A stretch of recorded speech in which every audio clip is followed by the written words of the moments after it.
जब तुम बाजार में सब्जी खरीद रहे होते हो, तभी तुम्हारे सामने रखी सेलेरी पर अचानक एक लाइन का टेक्स्ट दिखाई देता है, जेड फॉरेस्ट की जड़। तुम अपनी आंखें पूरी ताकत से मलते हो। क्या यह पढ़ाई का स्ट्रेस है? क्या मुझे हल्यूसिनेशन हो रही है? तुम सिर झटकते हो। फिर तुम्हारी नजर पास रखे टमाटरों पर पड़ती है और वहां भी एक टेक्स्ट उभर आता है, चर्बी सोखने वाला फल, इसे सॉल्ट फ्रूट के साथ खाना चाहिए।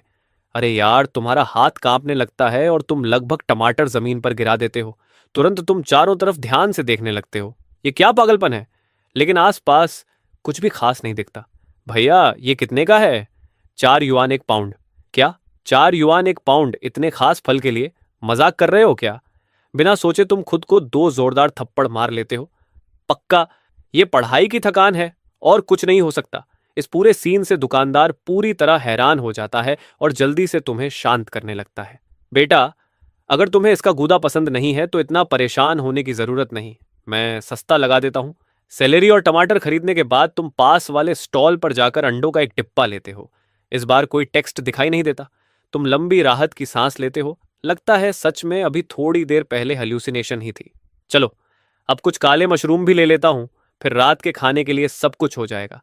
लेकिन जैसे ही तुम्हारी नजर उन गहरे काले मशरूम पर पड़ती है, तुम्हारे मुंह से अपने आप निकल पड़ता है, दुर्लभ आध्यात्मिक औषधि, डार्कनेस ईयर। आखिर हो क्या रहा है? तुम थोड़ा जिज्ञासु हो जाते हो। क्या ये सच में कोई बहुत महंगी स्पिरिचुअल मेडिसिन है? इसलिए तुम मशरूम उठाकर पूछते हो, ये कितने के हैं? 3 युआन। तुम चुप रह जाते हो। गया काम से, पूरी तरह गया काम से। लगता है पढ़ाई ने मुझे सच में बेवकूफ बना दिया है। अंडे और मशरूम हाथ में लिए तुम घर लौटने के लिए मुड़ते हो। तभी अचानक एक मशीन जैसी नोटिफिकेशन की आवाज गूंजती है। 10 मिनट के अंदर आपने 3 दुर्लभ मटेरियल्स खोज लिए हैं। ये वाकई डराने वाला है। आपको असिस्टेंट की अप्रूवल मिल गई है। यूनिवर्सल एटलस सिस्टम सक्रिय किया जा रहा है। एक्टिवेशन डेट 31 अगस्त 2026। तुम पूरी तरह हैरान हो जाते हो और तुरंत फोन पर तारीख देखते हो। वहां साफ लिखा है 31 अगस्त 2025। ये कैसा बेकार सिस्टम है, जरा भी सही नहीं। और ये यूनिवर्सल एटलस आखिर करता क्या है? लेकिन काफी देर इंतजार करने के बाद भी कुछ नहीं होता। तुम आ भरते हो, शायद मुझे सच में हल्यूसिनेशन हुई थी। आज इतना अजीब सब क्यों हो रहा है? तुम वापस अपने घर पहुंच जाते हो। मोहल्ले की वो बिल्ली जो हमेशा तुम्हारे पीछे लगी रहती है, धूप में आराम से लेटी हुई है। तुम आदत से हाथ बढ़ाते हो और तभी अचानक उस बिल्ली के सिर के ऊपर शब्द दिखाई देते हैं, डीमोनिक स्पेक्ट्रल कैट। तुरंत एक तेज अलार्म बजने लगता है। अलर्ट! अलर्ट! पास में एक बेहद खतरनाक लॉर्ड लेवल क्रीचर का पता चला है। कृपया तुरंत यहां से दूर हो जाए। तुम सामने आराम से बैठे उस मोटे से बिल्ली को देखते हो और सोचते हो, ये रोए का गोला डरावना है, इसे तुम टेरिफाइंग कहते हो। फिर तुम उसके सिर पर हाथ फेर देते हो। आज सच में बहुत अजीब चीजें हो रही हैं। इस बार मैं तुम्हें दुलारने वाला नहीं हूं। चलो जाओ, खेलो। जैसे उसने समझ लिया हो, बिल्ली पलटती है और दौड़ते हुए भाग जाती है। तभी सिस्टम की आवाज फिर सुनाई देती है। एक लॉर्ड लेवल क्रीचर के सामने भी लक्ष्य ने अपना शांत दिमाग बनाए रखा। शानदार प्रदर्शन, विशेष फंक्शन अनलॉक किया जा रहा है, एपिक एनालिसिस। तुम गहरी सांस लेते हो और कहते हो, असिस्टेंट, तुमने कहीं घटिया शराब तो नहीं पी रखी? घर लौटकर तुम कहते हो, एपिक एनालिसिस फंक्शन एक्टिवेट करो। सिस्टम जवाब देता है, एनालिसिस सक्रिय किया जा रहा है। वर्तमान एपिक घटना। 31 अगस्त 2026 की दोपहर में आसमान एक अजीब काले कोहरे से ढक गया था। एक बिल्ली रास्ता भटक कर यहां आ गई थी। काले कोहरे से भ्रमित होकर वह अपना रास्ता खो बैठी। समय के साथ उस काले कोहरे से निकलने वाली शक्ति उसके शरीर को धीरे धीरे खाती रही और आखिर में उसे डार्कनेस वर्ल्ड की बिल्ली में बदल दिया। एक बेहद डरावना रूप। उसी समय तुम उससे मिले। खतरे के सामने भी तुमने अपना दिमाग शांत रखा और सिर्फ एक डांट से उसे भगा दिया। वाह, सच में कमाल है। ये विवरण पढ़ने के बाद तुम खुद को हंसने से रोक नहीं पाते। हल्की जिज्ञासा भरी हंसी के साथ तुम फिर से वह सब सामान निकालते हो जो तुम बाजार से खरीद कर लाए थे। मुझे फिर से बताओ, ये सब आखिर है क्या? एटलस ऑफ ऑल थिंग्स खुल जाता है। एटलस में 3 मटेरियल कार्ड्स और एक क्रीचर कार्ड दिखाई देते हैं। तुम सबसे पहले मटेरियल्स की कैटेगरी पर क्लिक करते हो। वहां जेड फॉरेस्ट की जड़ थी जो ट्रेनिंग की क्षमता बढ़ाती है, सॉल्ट फ्रूट जो शरीर की ताकत बढ़ाता है, और डार्कनेस ईयर जो अंदरूनी दुष्ट शक्तियों से बचाव करता है। सब पढ़ने के बाद एटलस कार्ड के नीचे रिवॉर्ड एक्सट्रैक्ट का ऑप्शन दिखाई देता है। तुम आराम से उस पर क्लिक करते हो। Z forest root card extract किया गया। Constitution +2 rock red fruit card extract किया गया। Strength +2, darkness year card extract किया गया, स्पिरिट +2। तुरंत तुम्हारे पूरे शरीर में गर्मी की एक लहर दौड़ जाती है और तुम अचानक अपने अंदर जबरदस्त ताकत महसूस करते हो। ये सच है या नहीं देखने के लिए तुम वह डंबल उठाते हो जिस पर बहुत समय से धूल जमी थी। पहले तुम उसे मुश्किल से 20 बार उठा पाते थे, लेकिन इस बार तुमने उसे 100 बार लगातार उठा लिया। हैरान होकर तुम चिल्ला पड़ते हो, ये ये सच में असली है। क्या इसका मतलब है कि 1 साल बाद सच में कोई बड़ा प्रलय आने वाला है? और मैंने सिर्फ एक चीट ही अनलॉक नहीं किया, बल्कि मुझे सबसे 1 साल की पड़त भी मिल गई है। फिर तुम क्रीचर कार्ड खोलते हो। डार्कनेस वर्ल्ड कैट, एक लॉर्ड लेवल क्रीचर जिसके पास डार्कनेस ट्राइब की शक्ति है। जन्म से ही हत्यारा, इसकी तेज चीख आत्मा को चीर सकती है और इसकी मानसिक हमला करने की शक्ति बेहद खतरनाक है। उत्साहित होकर तुम उसकी क्षमता निकालने के लिए एक्सट्रैक्ट चुनते हो। डार्कनेस का सैडोनिक लाफ इफेक्ट प्राप्त हुआ। एक तेज चीख से आध्यात्मिक हमला किया जा सकता है जिससे दुश्मन थोड़ी देर के लिए चक्कर खा जाता है। मानसिक शक्ति जितनी ज्यादा होगी, नुकसान उतना ज्यादा होगा और कंट्रोल भी उतनी देर तक रहेगा। अब तुम सच में उत्साहित हो जाते हो। आखिर कौन नहीं चाहेगा कि वह दुनिया पर राज करे? लेकिन अचानक तुम्हें एक सवाल याद आता है। जब तुमने पहले अंडे खरीदे थे तब कोई नोटिफिकेशन क्यों नहीं आया? फिर तुम चावल, अदरक, लहसुन और प्याज निकालते हो, फिर भी कोई नोटिफिकेशन नहीं आता। टोंगसी, क्या तुम मुझे समझा सकते हो? लेकिन इस बार सिस्टम बिल्कुल चुप रहता है। तुम आह भरते हो, छोड़ो, मुझे भूख लगी है, पहले खाना खा लेता हूं। तभी उसी समय तुम्हारा फोन बज उठता है। तभी तुम्हारा फोन बजता है। कॉल तुम्हारी गर्लफ्रेंड लियोयांत की है, जो पूरे कैंपस की सबसे खूबसूरत लड़की मानी जाती है। वह कॉलेज के लगभग हर लड़के की आइडल है, अमीर परिवार से आती है और पढ़ाई में भी बहुत तेज है। और तुम वो इंसान हो जिससे बाकी सब जलते हैं, क्योंकि तुम एक बिल्कुल साधारण लड़के हो, जेब में पैसे भी नहीं, फिर भी वह तुम्हारी गर्लफ्रेंड है। लेकिन पूरी गर्मियों की छुट्टियों में लियोयान ने तुमसे एक बार भी संपर्क नहीं किया था, तो अब अचानक क्यों? क्या ऐसा हो सकता है कि... और हाँ, वही बात है, जैसे ही तुम उसकी प्रोफाइल फोटो पर क्लिक करते हो, एक लंबा सा मैसेज सामने आ जाता है। और अगर उसे एक शब्द में कहा जाए तो बस इतना है, ब्रेकअप। तुम हल्का सा मुस्कुराते हुए सिर हिलाते हो। उसे रोकने की कोई जरूरत नहीं, इसलिए तुम सिर्फ एक छोटा सा जवाब भेजते हो, ओके। उसी समय लियू परिवार की आलीशान विला में लियू रियूयांत स्क्रीन पर लिखे उस ओके शब्द को घूर रही होती है। वह हल्का सा भौहें सिकोड़ती है और बड़बड़ाती है, तो अब तुम मेरे पीछे भागने वाला खेल खेल रहे हो? अफसोस, लेकिन एक अच्छा रिश्ता हमारी भावनाओं से ज्यादा जरूरी है। मुझे पहले ही किंगवा यूनिवर्सिटी में एडमिशन मिल चुका है। आखिरकार हम दोनों अलग अलग दुनिया के लोग हैं। लेकिन उस समय तक तुम इस बात को पीछे छोड़ चुके होते हो। तुम किचन में जाते हो और खुशी खुशी खाना बनाने लगते हो। खाना खत्म करने के बाद तुम अपना कंप्यूटर चालू करते हो और उस खबर को ढूंढते हो जो तुमने 15 अगस्त को देखी थी, जानक्सो मेट्रो में रहस्यमय गायब होने की घटना। वह मेट्रो लाइन अभी टेस्टिंग फेज में थी। सीसीटीवी फुटेज में दिखा कि जब आखिरी ट्रेन दूसरे आखिरी स्टेशन से निकली थी, तब डिब्बा पूरी तरह खाली था। लेकिन थोड़ी देर बाद कैमरा अचानक खराब हो गया। जब ट्रेन आखिरी स्टेशन पर पहुंची तो डिब्बे में कई बेहोश यात्री अचानक दिखाई दिए। होश में आने पर उन्हें बिल्कुल याद नहीं था कि वे ट्रेन में चढ़े कैसे थे। पुलिस की जांच से भी कुछ नहीं निकला, क्योंकि कोई घायल नहीं हुआ था और न ही कोई आर्थिक नुकसान हुआ था, इसलिए यह मामला ज्यादा चर्चा में नहीं आया। लेकिन अब जब तुम इस बारे में सोचते हो तो लगता है शायद इस घटना को जानबूझकर दबा दिया गया था। इसके बाद तुम और खबरें ढूंढते हो। समुद्र किनारे खींची गई एक विशाल परछाई की फोटो, रेगिस्तान के ऊपर दिखाई देने वाले चमकते गोल घेरे, एक सूखे पेड़ पर उभरता हुआ इंसानी चेहरा। ऐसी खबरें लगातार सामने आती रहती हैं और ये सब देखकर तुम्हारे रोंगटे खड़े हो जाते हैं। भले ही ये सिर्फ अफवाहें हों, लेकिन शायद सच में दुनिया बदलने लगी है। ये सोचकर तुम खड़े होते हो और बाहर निकल जाते हो। थोड़ी देर बाद तुम मेट्रो स्टेशन के हॉल में पहुंचते हो। वहां बिल्कुल सन्नाटा होता है, आसपास कोई भी नहीं। तुम्हें एक अजीब सा एहसास होता है, यहाँ एक भी स्टाफ क्यों नहीं है? तुम इधर उधर जांचने लगते हो, हर चीज ध्यान से देखते हो, जैसे कुछ गड़बड़ ढूंढ रहे हो। तुम सोचते हो कि आखिर वे यात्री इस ट्रेन में आए कैसे थे। उसी समय मेट्रो के निगरानी कक्ष में एक महिला तुम्हें स्क्रीन पर ध्यान से देख रही होती है। कमांड सेंटर, यहाँ निगरानी कक्ष नंबर 3, प्लेटफॉर्म क्षेत्र में एक संदिग्ध व्यक्ति दिखाई दे रहा है। वॉकी टॉकी से आवाज आती है, निगरानी जारी रखो, हम उसके इरादों का विश्लेषण कर रहे हैं। महिला भौहें चढ़ाती है और बुदबुदाती है, आजकल के बच्चे भी रात को आराम से सोने के बजाय यहाँ क्या करने आते हैं? भले ही यह जगह बाहर से छोड़ी हुई लगती हो, लेकिन यहाँ हर जगह सुरक्षा इंतजाम किए गए थे। कई एजेंट छिपे हुए कोनों में तैनात थे, किसी भी अप्रत्याशित स्थिति के लिए तैयार। इसी बीच तुम धीरे धीरे आखिरी प्लेटफॉर्म की तरफ बढ़ते जाते हो। तभी अचानक सिस्टम की चेतावनी आती है, अलर्ट, सामने काले धुंध की भारी मात्रा पाई गई है, अत्यधिक खतरा, आगे न बढ़े, जीवित बचने की संभावना 0%। तुम सिर उठाकर देखते हो, वहां की रोशनी बाकी जगहों से बहुत कम है। अब समझ आया, समय की गड़बड़ी की वजह से सिस्टम जो भी कह रहा था वह शायद भविष्य की घटनाओं के बारे में था। लेकिन यह काला धुंध आखिर है क्या? यह सोचते हुए भी तुम बिना रुके आगे बढ़ते रहते हो। चेतावनी फिर आती है, काले धुंध के अंदर बेहद शक्तिशाली झुंड में रहने वाले जीव छिपे हो सकते हैं, पास न जाए। तभी अचानक 2 मच्छर तुम्हारी ओर झपटते हैं। तुम बस हाथ झटकते हो और दोनों मर जाते हैं। सिस्टम तुरंत घोषणा करता है, कमाल की ताकत, इतनी मामूली शक्ति से आपने 2 एक्सुकों लीची वेन बॉस लेवल मच्छरों को खत्म कर दिया। पहली बार किसी बॉस लेवल क्रिएचर को खत्म करने का इनाम 30 पॉइंट्स। सावधान रहें, डिटेक्टर के अनुसार आसपास और जीव मौजूद हैं।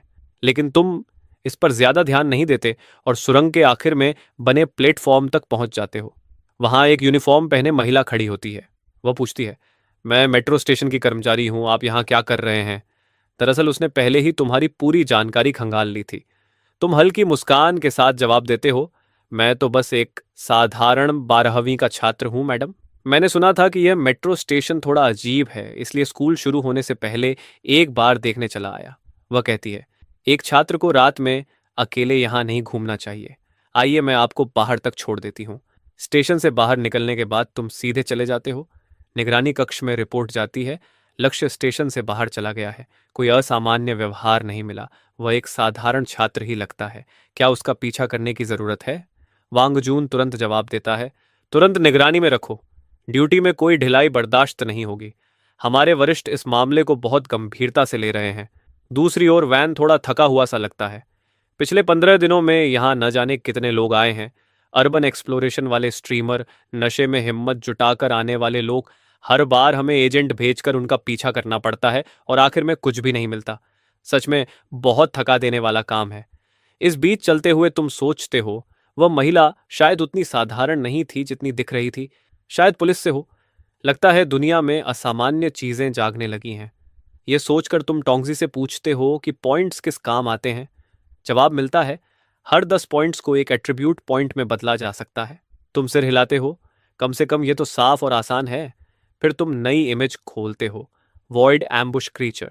यह जीव लक्ष्य तय करते ही बिजली की रफ्तार से हमला करता है। तुम थोड़ी देर सोचते हो, फिर एक्सट्रैक्ट चुन लेते हो। सिस्टम कहता है, बधाई हो, आपको क्षमता मिली, सडन असॉल्ट। यह लक्ष्य को लॉक करने के बाद तुरंत तेज गति से हमला करने की क्षमता देता है। तुम राहत की सांस लेते हो, अच्छा हुआ यह कोई खून पीने वाली शक्ति नहीं है, नहीं तो थोड़ा डरावना हो जाता। लेकिन तभी टोंगसी एक नई विंडो खोल देता है। उसमें लिखा होता है कि तुमने डार्क एट्रीब्यूट की 3 इलस्ट्रेशंस इकट्ठी कर ली हैं। डार्क एट्रीब्यूट इफेक्ट एक्टिवेट हो गया।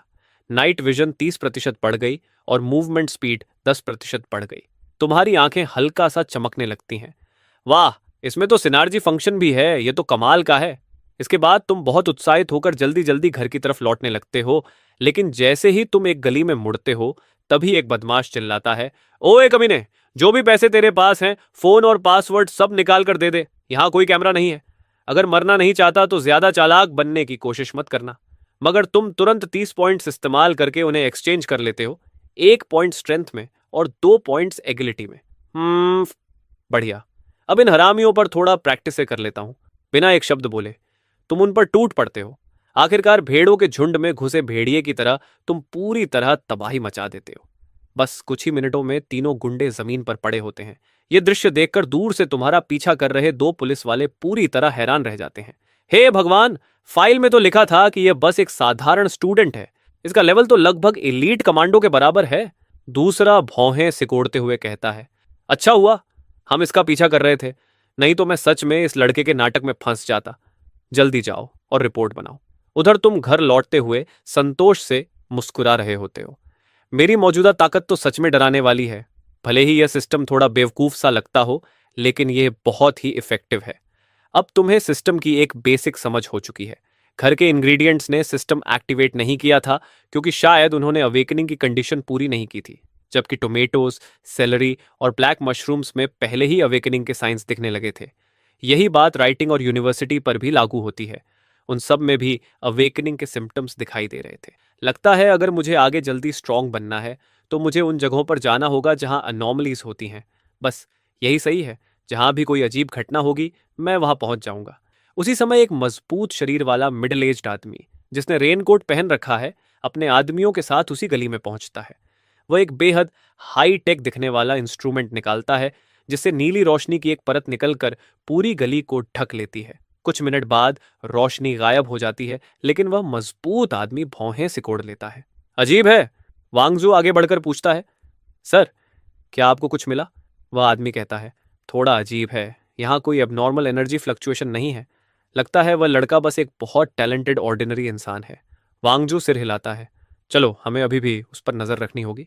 इसी दौरान मेट्रो स्टेशन पर लोगों का आखिरी ग्रुप भी जल्दी जल्दी निकल जाता है, लेकिन किसी को पता नहीं होता कि उसी समय जानजू के पास बेलोन नदी की सतह बिल्कुल शांत है। धीरे धीरे नदी किनारे के विलोस पर चांदी जैसे पैटर्न्स उभरने लगते हैं। उनके नीचे की घास बहुत तेजी से बढ़ने लगती है और आसपास की चींटियां किसी रहस्यमयी ताकत से आकर्षित होकर जमीन पर अजीब अजीब पैटर्न्स बनाने लगती हैं। सब कुछ जैसे इस बात का संकेत दे रहा होता है कि यह दुनिया जल्द ही पूरी तरह बदलने वाली है। अगली सुबह तुम क्लास में जल्दी पहुंच जाते हो। तुम्हारी डेस्क मेट और एक्स गर्लफ्रेंड ल्यूरुयंट पहले से ही वहां मौजूद होती है। पहले जब भी वह तुम्हें देखती थी तो हमेशा हल्की सी मुस्कान देती थी, लेकिन अब वह बिना तुम्हारी तरफ देखे ही मुंह फेर लेती है। तुम्हें तो इससे शांति ही मिलती है। सिर झुकाकर तुम अपने फोन पर पैरानॉर्मल न्यूज स्क्रॉल करने लगते हो। वैसे भी आजकल पढ़ाई पर किसका ध्यान रहता है? स्पिरिचुअल एनर्जी जागने वाली है। ऐसे में स्कूल बुक्स पढ़ते रहना क्या समय की बर्बादी नहीं है? 1 घंटे की क्लास के बाद ल्यूरुयंट भौहें चढ़ाकर बोलती हैं, हमारा ब्रेकअप हो चुका है। मुझे पता है तुम्हें बुरा लग रहा है, लेकिन क्या तुम ऐसे खुद को बर्बाद करके मुझे गिल्टी महसूस कराना चाहते हो? तुम्हारी पढ़ाई तुम्हारी जिम्मेदारी है, इतना इमेच्योर मत बनो। तुम जोर से हंस पड़ते हो। मैडम, अपना भाषण बंद करो। अब मैं अपनी जिंदगी में क्या करता हूं उसका तुमसे कोई लेना देना नहीं है। जैसा तुमने कहा था, हम दोनों अब अलग दुनिया के लोग हैं। इतना कहकर तुम फिर सिर झुका लेते हो और फोन स्क्रॉल करने लगते हो और बड़ी मुश्किल से लंच ब्रेक का इंतजार करते हो।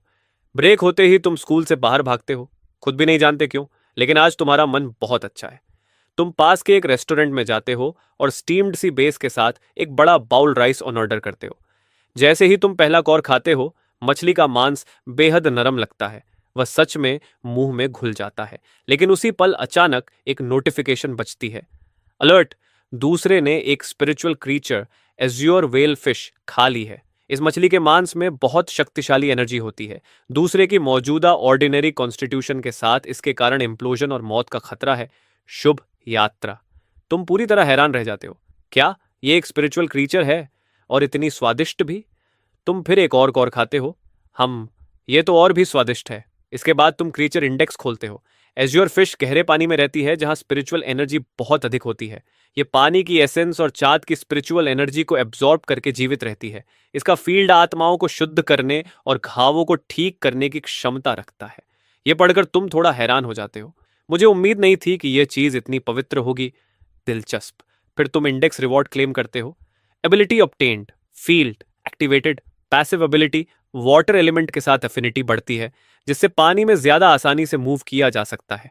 एक्टिव एबिलिटी, फील्ड के अंदर घायल लोगों की विटैलिटी रिस्टोर होती है। रिकवरी की एफिशिएंसी और फील्ड की रेंज स्पिरिचुअल पावर पर निर्भर करती है। तुम मन ही मन सोचते हो, यह सिस्टम सच में बहुत पावरफुल है। क्या यह मुझे एक ऑल राउंड फाइटर बनाना चाहता है? खाना खत्म करने के बाद वेटर तुम्हें बताता है कि यह सी बेस बेलोन नदी से आया है। यह सुनते ही तुम तुरंत वहां की तरफ निकल पड़ते हो, लेकिन काफी देर चलने के बाद भी सिस्टम की तरफ से कोई नोटिफिकेशन नहीं आती। तुम शक करने लगते हो, क्या वेटर ने झूठ बोला था? बिना ध्यान दिए तुम एक स्टोन स्टेले के सामने पहुंच जाते हो जिस पर एक लेजेंड खुदी हुई होती है। कभी इस नदी का नाम बेलोन नहीं था जब तक कि बेलीन नाम की एक महिला यहां नहीं आई। उसका दिल बहुत अच्छा था। जब भी नदी में बाढ़ आती, वह सबसे पहले लोगों की मदद के लिए आगे आती थी। वह अपने हाथों से पीड़ित लोगों के लिए खिचड़ी बनाती थी और गांव के लोग उससे बहुत प्यार करते थे। लेकिन एक दिन भयंकर बारिश शुरू हो गई। चेंगजो शहर पर एक ऐसी भयानक बाढ़ आई जैसी पहले कभी नहीं देखी गई थी। उफनते हुए पानी ने नदी के दोनों किनारों पर बने घरों को तबाह कर दिया, और जब सभी लोग उम्मीद खोने लगे, तभी एक आकृति दृढ़ संकल्प के साथ आगे बढ़ी। उसने अपने हाथ जोड़कर प्रार्थना की और आसमान से विनती की कि जेंगजो की शांति के बदले उसकी जान ले ली जाए। पता नहीं कितना समय बीत गया। अचानक आसमान में बिजली चमकी और जोरदार गरज के साथ बादल फटने लगे। तभी बादलों के बीच से एक विशाल ड्रैगन प्रकट हुआ। उसने बस अपनी पूंछ हल्के से घुमाई और जमीन पर एक गहरी खाई बन गई। बाढ़ का पानी उसी खाई की ओर मुड़ गया और धीरे धीरे शांत हो गया। लेकिन उसी समय बेलिग्न ऐसे गिर पड़ी जैसे डोर टूट जाने पर कोई पतंग जमीन पर आ गिरती है। विशाल ड्रैगन ने दर्द से भरी एक गर्जना की और उसका शरीर धीरे धीरे पारदर्शी होने लगा। फिर वह अनगिनत रोशनी के कणों में बदलकर नदी के पानी में मिल गया और बेलिग्न की आकृति भी धीरे धीरे धुंधली पड़ते पड़ते पूरी तरह गायब हो गई। उसी दिन से जंगहुई नदी का नाम बदलकर बेलोन नदी रख दिया गया और बेलिग्न की याद में यह पत्थर की स्टेलें खड़ी की गई। यह पढ़कर तुम हल्की सी सांस भरते हो। लगता है इस दुनिया में सच में इतनी नेक और दयालु महिला भी हुई है। जैसे ही तुम स्टेल को पार करते हो, सिस्टम अचानक तुम्हें अलर्ट देता है कि दूसरे के लिए एक अपॉर्चुनिटी मिली है। तुम्हारे पीछे आसमान से ऊर्जा का एक बादल तेजी से गुजरता है। तुमने एक ब्लेसेड लैंड खोज ली है। सीन टाइप की नई एंट्री कोडेक्स में जोड़ दी गई है। तुम्हारा उत्साह तुरंत बढ़ जाता है। लगता है यहां अवेकनिंग के संकेत हैं। अगर ऐसा है तो क्या स्टेल पर लिखी कहानी सच हो सकती है? आखिर इसे स्पिरिचुअल एनर्जी का अवेकनिंग कहा जा रहा है। अगर यह पहले कभी था ही नहीं तो इसे जागरण कैसे कहा जाता? सिस्टम ने कहा कि यह एक ब्लेसेड लैंड है। क्या ऐसा हो सकता है कि ये सोचते हुए तुम जमीन के पास जाते हो, हाथ बढ़ाकर एक शाखा को हल्के से छूते हो। Precious immortal wood discovered, immortal soil पीबो। तुम मुस्कुराते हो तो मेरा अंदाजा सही था। जब चीजें अवेकन होती हैं तो आसपास का एनवायरनमेंट भी उनके साथ बदल जाता है। तुम नीचे झुककर अपने पैरों के पास उगी घास को ध्यान से देखते हो। कुछ गुच्छे बाकी से ज्यादा घने और हरे दिखाई देते हैं। तुम हाथ बढ़ाकर उन्हें छूते हो। सिस्टम तुरंत बताता है, rare immortal herb discovered, immortal herb क्विलाइन। तुम चारों ओर नजर दौड़ाते हो लेकिन और कुछ असामान्य नहीं दिखता। तब तुम मटेरियल्स कोडेक्स खोलते हो। इमॉर्टल सॉइल बीबो में वाटर एसेंस मौजूद होती है और इसकी पत्तियां व शाखाएं स्पिरिचुअल मेडिसिन बनाने के काम आ सकती हैं।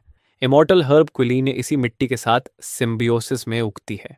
कल्टीवेटर्स इस घास की ओस का सेवन कर सकते हैं, जो शरीर को पोषण देती है, घावों की हीलिंग तेज करती है और जीवन को लंबा कर सकती है। ये पढ़कर तुम दंग रह जाते हो। ये तो असली खजाने हैं। मगर अभी इस घास पर ओस नहीं बनी है। शायद अवेकनिंग अभी उस स्टेज तक नहीं पहुंची। कुछ दिनों बाद फिर आकर देखूंगा। इसके बाद तुम कोडेक्स की रिवॉर्ड क्लेम करते हो। Feral illustration of Z waves extracted, spirit +3। फिर spiritual herb emerald illustration extracted, constitution +2। तुम हल्की सी मुस्कान देते हो। सच में ओरिजिनल मटेरियल्स एक अलग ही कैटेगरी है।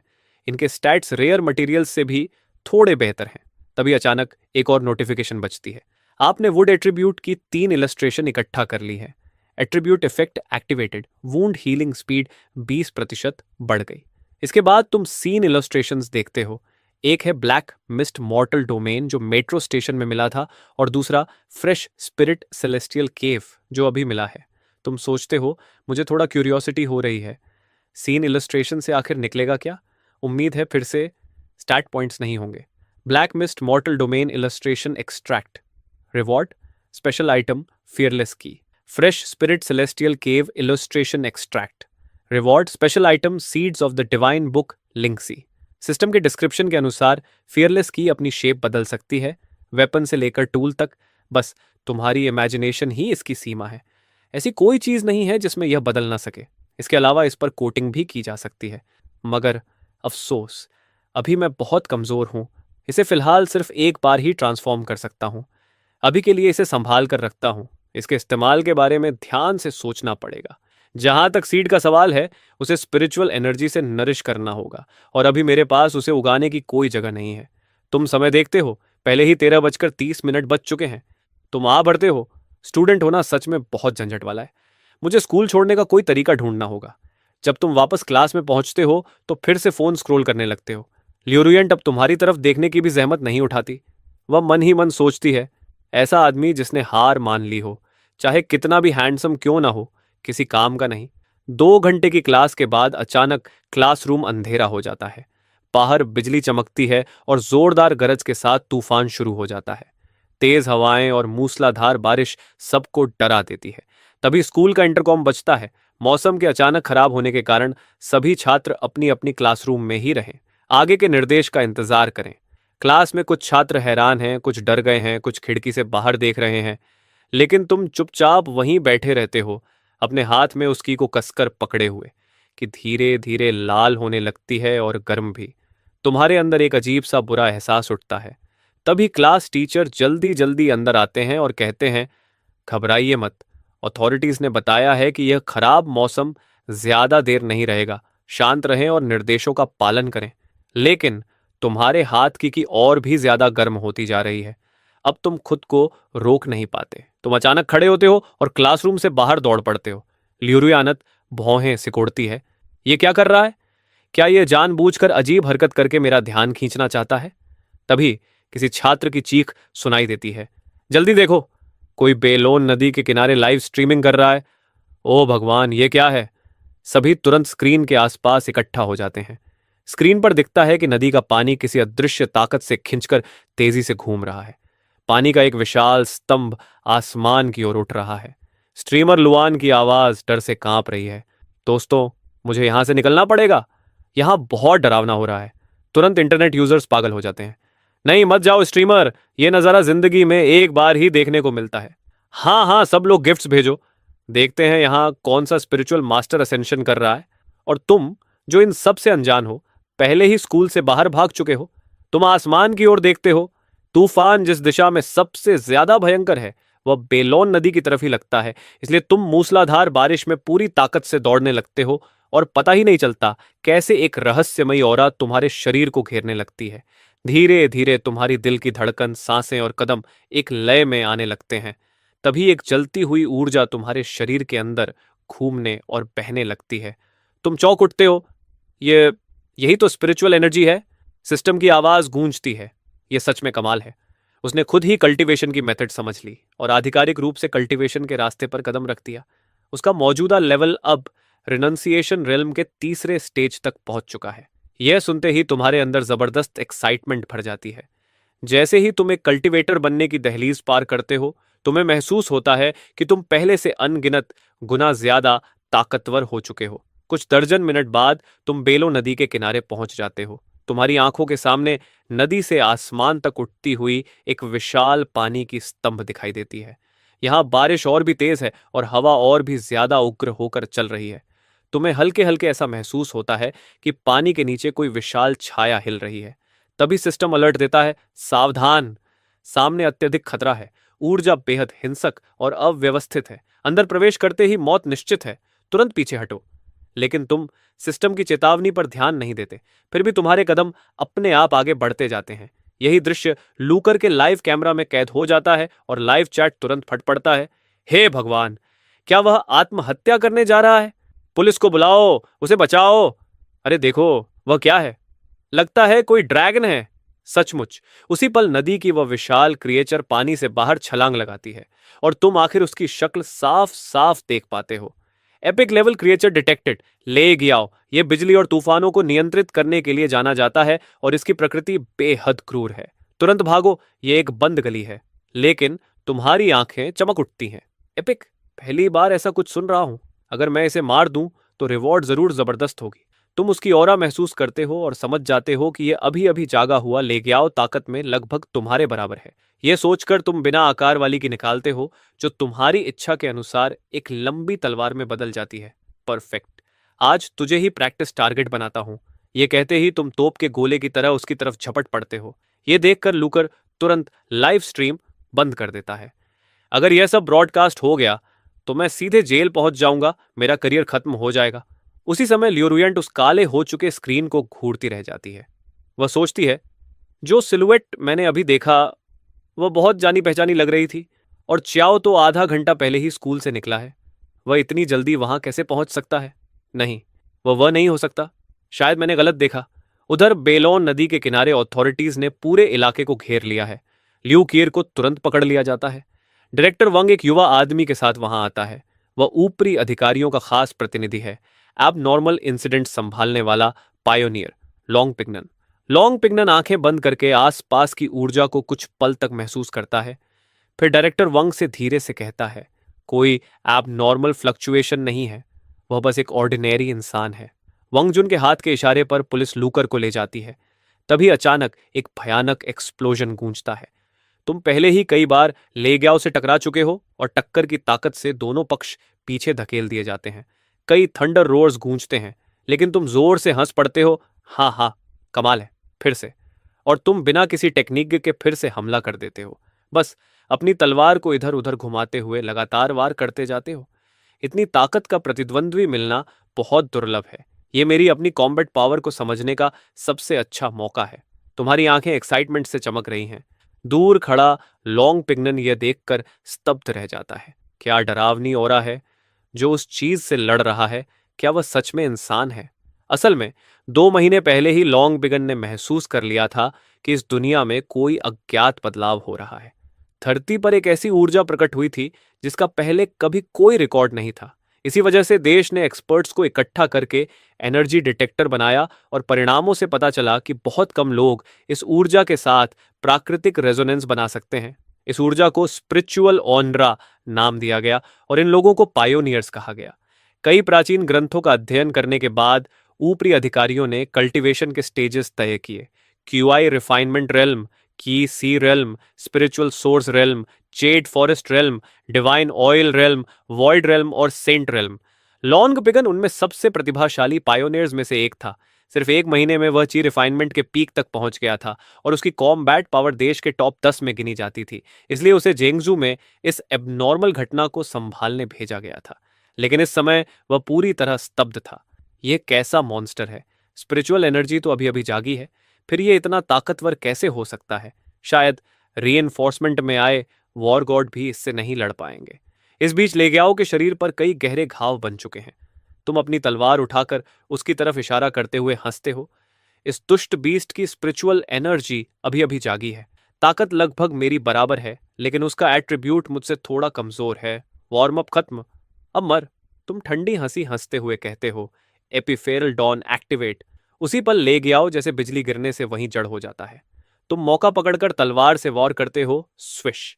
उसका एक हाथ हवा में उड़ जाता है और उसका विशाल शरीर भारी आवाज के साथ जमीन पर गिर पड़ता है। सिस्टम की आवाज आती है, भयानक शक्ति, एपिक लेवल क्रिएचर की पहली एलिमिनेशन।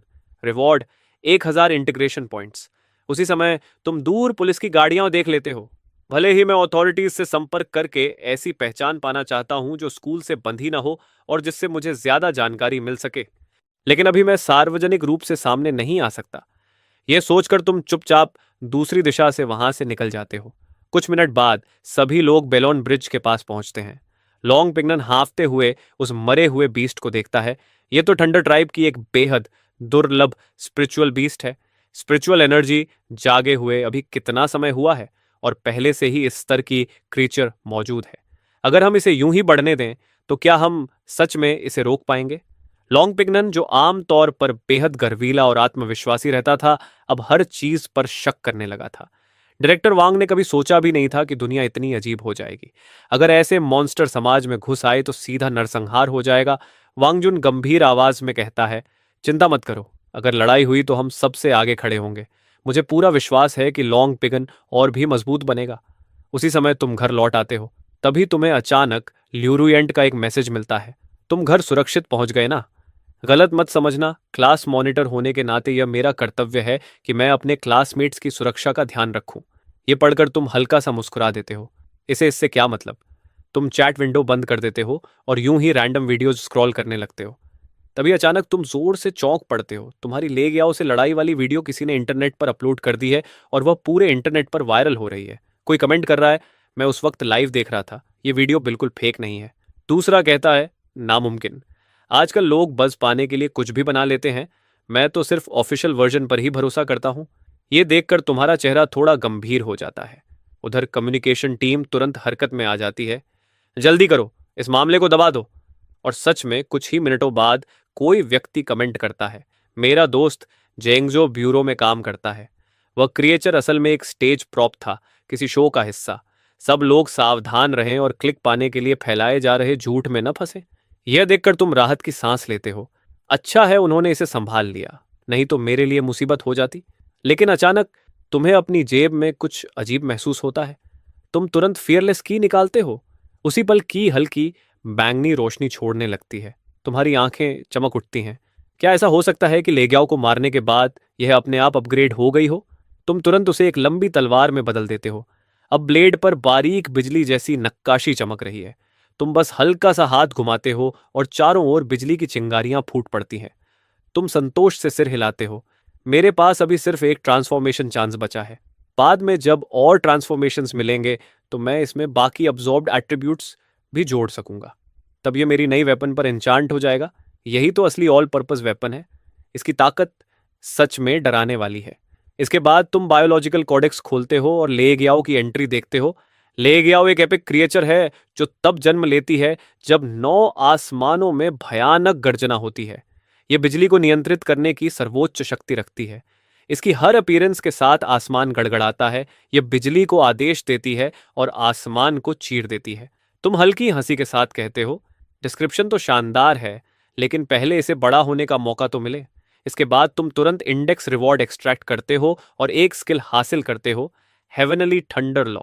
यह स्किल प्राकृतिक बिजली की शक्ति को बुलाकर क्षेत्र के भीतर दुश्मनों पर लगातार प्रहार करती है। इसकी रेंज, ड्यूरेशन और इंटेंसिटी मेंटल स्ट्रेंथ पर निर्भर करती है। नोट, इस स्किल की एनर्जी कॉस्ट बेहद ज्यादा है। यह पढ़कर तुम खुद को एक हल्की सी थप्पड़ मारते हो। यह सपना नहीं है, मैं सच में थंडर किंग बन गया हूं, एक एपिक लेवल की शक्ति के साथ। कमाल है। तुम्हारे मन में तुरंत एक दृश्य आता है जहां तुम हाथ उठाते हो और हजारों बिजली की धाराएं आसमान से गिरती हैं। उधर ल्यूरियांट का दिल भारी हो रहा होता है। उसकी सिलुएट, यहां तक कि कपड़े भी मिलते जुलते थे। शायद मुझे उस समय इतनी जल्दी फैसला नहीं लेना चाहिए था। सब एक्सी की वजह से हुआ, गलती मेरी थी। अगली सुबह तुम खुद से सवाल करने लगते हो, अभी तक अथॉरिटीज मुझे ढूंढने क्यों नहीं आई?